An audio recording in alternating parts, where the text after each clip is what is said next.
Itu jarang sih, Heeh. biasanya kepepet. Oke. Kalau nggak satu mau cerai, kedua lagi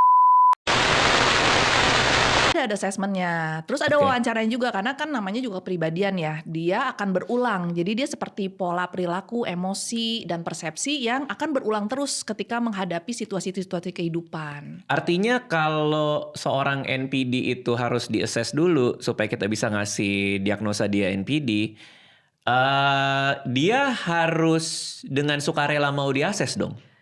Itu jarang sih, Heeh. biasanya kepepet. Oke. Kalau nggak satu mau cerai, kedua lagi mengalami masalah hidup, ketiga lagi mencari pembenaran diri. Makanya dia datang ke psikiater, dia merasa bahwa dia tidak NPD, malah ketahuan NPD. Malah dia merasa korbannya, jadi kadang dia suka curhat gitu, terus udah gitu kayak, wih ini korbannya ya, padahal ternyata pas digali dari pasangan hidupnya, ya kebalikan.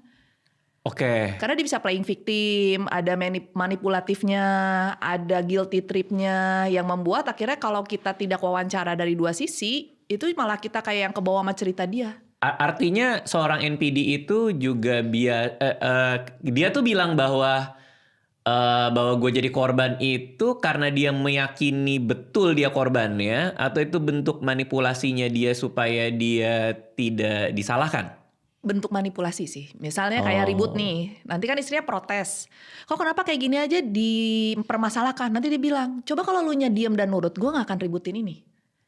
Oke. Jadi padahal ya misalnya kayak ya yang paling sering lah ya kan kekerasan finansial tuh. Biasanya korbannya NPD tuh mengalami itu salah satunya. Oke. Jadi misalnya kayak mau uang belanja tuh dia pakai bond, Bang. Jadi misalnya kayak ke kita ke Alfamart, Indomaret tuh dia harus punya struknya. Karena kalau nggak akan keluar tuh duit baliknya.